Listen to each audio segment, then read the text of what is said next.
এইটো হৈছে দুলীয়াজান আৰু ডিব্ৰুগড় সংযোগী পথ। চৰকাৰে কিমান সুন্দৰকৈ বনাইছে চাওকচোন। এই টেঙাখাটৰ, মই বৰ্তমান টেঙাখাটত পাইছোঁহি। টেঙাখাটৰ দৃশ্য দেখাইছোঁ। দুইফালে দোকান আছে, এইফালে দোকান, এইফালে দোকান। পথটো চাওক।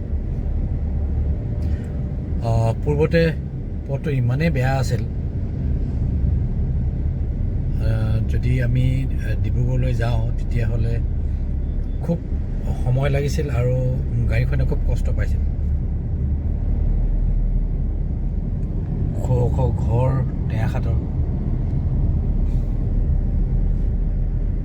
কিন্তু বৰ্তমান চৰকাৰৰ যি অসম মালা আঁচনি, সেই অসম মালা আঁচনিৰ জৰিয়তে এই পথটো নিৰ্মাণ কৰি আছে। এতিয়া সম্পূৰ্ণ হোৱা নাই, এইটো অৱস্থাত পাইছে। এতিয়া দুলীয়াজানৰ পৰা ডিব্ৰুগড়লৈ যদি আমি আহোঁ তেনেহ'লে খুব কম সময় লাগে। 35 মিনিট বা 40 মিনিটত আমি ডিব্ৰুগড় পাওঁগৈ। আৰু মানে আপোনাৰ গাড়ী একেবাৰে কষ্ট নাপায়, একেবাৰে সুন্দৰ হৈ গ'ল চব, আহল বহল। আগতে ঠেকো আছিলে, ৰাস্তাটোও বেয়া আছিলে। এই চকতে চৰকাৰলৈ অশেষ ধন্যবাদ জ্ঞাপন কৰিছোঁ। এইটো মোৰ ব্যক্তিগত মতামত সম্পূৰ্ণ। আপোনালোকৰ লগত অকণমান শ্বেয়াৰ কৰোঁ বুলি ভাবিলোঁ। চাওক, আমি সাধাৰণতে চৰকাৰক প্ৰায় আমি সমালোচনাই কৰি আহোঁ বা বদনামে গাই আহোঁ, কিন্তু যিবিলাক কাম হৈছে সেইখিনি কামো আমি নিশ্চিতভাৱে আমি দেখাব লাগিব বা আমি ক'ব লাগিব, হয় কামটি কৰিছে। কিন্তু এই পথটো যেনেকুৱা অৱস্থা আছিলে এতিয়া ইমান সুন্দৰ হ'ল আৰু খুব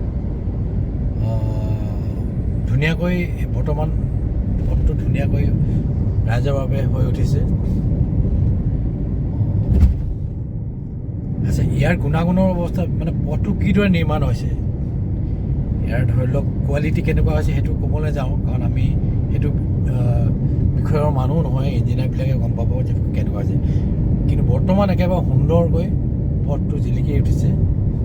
এয়া চাওক, আমি ডিব্ৰুগড়লৈ গৈ আছোঁ।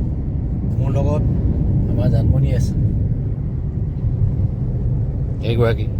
আইগৰাকী দেখাই দিছোঁ, লগতে গৈছে।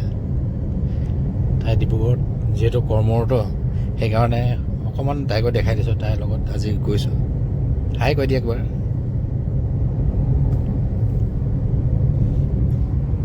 মাত মাতিব টান পাইছে। আপোনালোকৰ কমেণ্টত জনাবচোন যে আপোনালোকৰ ফালে ৰাস্তা পদূলিবিলাক হৈছেনে নাই।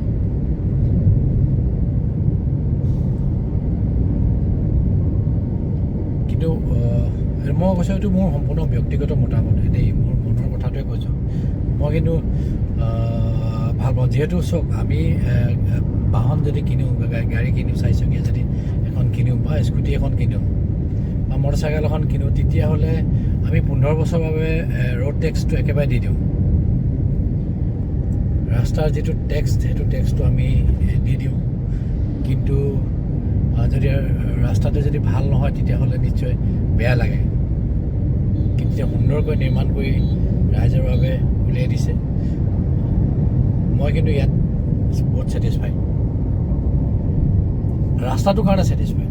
চৰকাৰে বনাই দিছে, গতিকে চৰকাৰক মই ধন্যবাদ জ্ঞাপন কৰিছোঁ। মোৰ ফালৰ পৰা অশেষ ধন্যবাদ জ্ঞাপন কৰিছোঁ।